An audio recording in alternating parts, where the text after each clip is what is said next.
Hello, good morning, Dr. Pender. Good morning. My name's Benjamin. I'm a health journalist for Keep Fit Kingdom. Thank you very much for inviting us here today at your Wellbeing Centre at 58 South Moulton Street in the heart of the trendy Mayfair. You're the man in the know, so I'd like to find out a little bit more about hyperbaric oxygen therapy. So the first question of the day is, what can you tell us briefly about hyperbaric oxygen therapy? Hyperbaric oxygen, first of all, is very, very safe for the patient. And without oxygen, we've got problems. This is often seen at birth. You have the danger of the baby developing autism and cerebral palsy and various other brain damages. So it's recognised that oxygen is vital for life. As we go through life, we get illnesses, we get injuries. If you're in sport, you pull muscles and tendons and ligaments. When this happens, inflammation gathers around the injured or sick part of the body. This actually prevents the circulation getting to the areas that need oxygen more.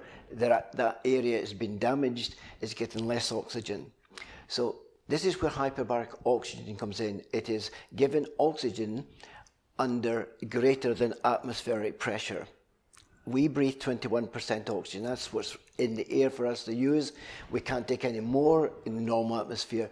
But as soon as you go into a hyperbaric, which is greater than atmospheric pressure, we can increase the amount of oxygen into the body. How does that happen? Oxygen, being a gas, is dissolved very rapidly into the fluids in the body. So you've got your hemoglobin, your plasma, your lymph fluids are saturated with oxygen, and the inflammation is moved out the way, so it's anti-inflammatory, it's increasing the oxygen, so the parts of the body that needs more oxygen, that is getting less, suddenly gets more oxygen, and then it speeds up the healing. Very great for wounds and sports injuries. And thirdly, it increases the white blood cell count, which is your immune system. So inflammation, anti-inflammatory, increasing of oxygen to heal, and raises your white blood cell count to build up your immune system. So it's very effective and very safe. Can you tell me a brief history of HBOT and where it originates from? Right, it goes way back to 16th century. And then on to the 18th century, when the first chambers were developed. It was actually a clergyman, believe it or not, in UK, set off of pressure medicine, and it's developed from there. But probably in the 80s and 90s, it started progressing much more within the UK, in America, and over the world. Mainly hyperbaric chambers and oxygen has been used for the bends with people who have air gas embolism, with diving incidents, carbon monoxide poisoning, near drowning accident, this type of thing. It was utilised and it's known to be very effective for that. It's also very effective for wounds. So probably, I've been in hyperbaric for 30 years now, and I've noticed quite an expansion of the conditions that we now treat, and we get many referrals from consultants and throughout the UK, especially in London, we get a lot of referrals. And in sports side, we get an amazing number of professional clubs referring their patients to speed up healing. Who do you think the therapy is most suited to in your personal experience? Are there any contraindications or anybody that it may not be suitable for? If somebody's had a perforated eardrum, a burst eardrum, if they've had an untreated collapsed lung, these are contraindicated. It's like going into an aircraft and you're flying, you get the equalising of the ears, where you go under a lot more pressure, so we've got to be careful with the ears. We take great care there. We actually scan people's ears before they go into the chamber, and if there's any sign of infection or any rupture of the eardrums that we can see, we will not treat. And we take a full medical history of the patient. There is no way that they would go in if there was a contraindication. What can a person expect from having a single session and compare that to someone who's having, for example, a session per week for 3 months? A single treatment, probably the thing that's reported back to us, people just using single, is that the next day they're thinking and their mind and the reactions is much sharper. If you think that the brain uses 26% of the oxygen that we take in our bodies in the normal atmosphere, so when you get tired and fatigue sets in, a little boost of the oxygen into those brain cells makes a big... So they find that, you know, boost up. People who get regular hyperbaric oxygen is usually a designed treatment for different conditions, for like sports injuries. If there's a serious sports injury, like a professional soccer player, and they've got, say, a ruptured Achilles and they're on the repair side, then he would have treatment every day to heal. So it's not just once a week. It depends on the condition, and we gear the treatment pathway to the condition. Have you noticed there's been an increase in the demand and use of HBOT in particular? And you've answered the question before, but what kind of people use treatment here? There's certainly a bigger demand. We reckon that in the last 6 months here, just in London, across the UK, mainly because we're doing such a lot of work here, there's been an increase of about 60% of interest in hyperbaric oxygen. Worldwide is the same. So people are taking notice of it. What kind of people in the sports world that we treat? Well, we have treated players from Newcastle United, Crystal Palace, Watford Football Club this year, so it's quite a wide expanse. Professional golfers, European heavyweight boxing champions, and professional tennis players at Wimbledon. They came here for treatment. It's interesting in the sports world. Before players' legs get tired, their brain gets tired. And 3 years ago, I did a study with one of the Premier League football clubs who were sitting at the bottom of the league. Now, if a club in the Premier League is relegated, it's talking about £20 million plus they're going to lose. So we negotiated with the players. We noticed that this club, in the last 20 minutes of each game, they were either losing silly goals or missing chances, which tells you that fatigue is setting in the mind, so the decisions are not sharp.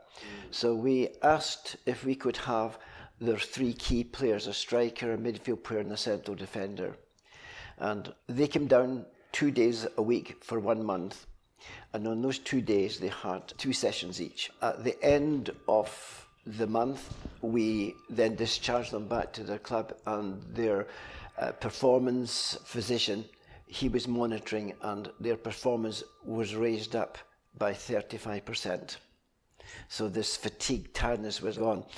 As a result, with 8 games to go, they won 6, drew 2, and they saved relegation. The following year, they did the same, and they won the Premier League. Thereafter, they were involved in Europe, so they couldn't afford the players to come to us, but we proved the point that in the sports world, if you want to enhance your performance legally, then hyperbaric oxygen could be a way to go.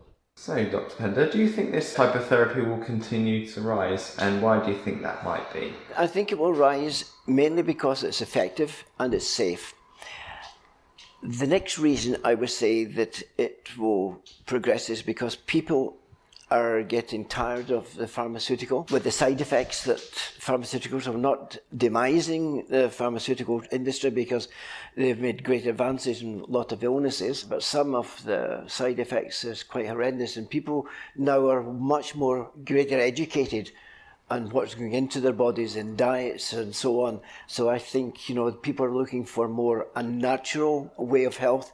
Although oxygen is a prescribed treatment, and it's, you know, as well as well-being, it is also medical, but it's very safe and very effective. Would you say there are any metrics or ways which a person can measure their progress before and after HBOT sessions? We get feedback from the patients. We had one lady in the other day. She didn't come in for this, she came in for well-being, but seemingly for years she suffered with cold legs would never get warm, and halfway through the treatment she got quite excited in the chamber. When she came out, she says, my legs suddenly became warm, and as if the circulation had just been switched on, and since that day our legs have been nice and cozy and warm and comfortable. So it's that type of feedback we get. How would you assess how many sessions a person might need in order to experience relief or improvement in their conditions and symptoms? And do you think it may be effective for people with chronic pain? People come in who have got fatigue and tiredness. I wouldn't say they've got fibromyalgia is a sort of a wide span of a name. It covers so many things. It's a condition. It's not a condition. It's a name that the medical profession now are given to something they don't know what's going on. It's usually the immune system. But just as somebody's got mild fatigue, then I would recommend that they go and have 5 sessions and have minimum 2 a week. That way they would have fairly good response. If somebody comes in with chronic fatigue, which are going into sort of a Lyme's disease and lupus, you could be looking at 40 sessions. Sports injuries, again, it depends what the injury is, and it also depends what sport you're in. If you are valued at, say, £80 million as a soccer player, and you're sitting in the stand, the chairman wants you on the field pretty sharpish because he's not making any money out of you. So there's lots of things, but the thing is I'm concerned about is not helping the chairman out to get the player back. My interest is only in getting the player back in good health when he's ready. Last question of the day. If a person watching this wants to experience a session or sessions for themselves, what's the next step forward for them? Phone up a reception and make an appointment, and when they come in as a first-time patient, they would fill in a questionnaire, and a questionnaire would go through their history.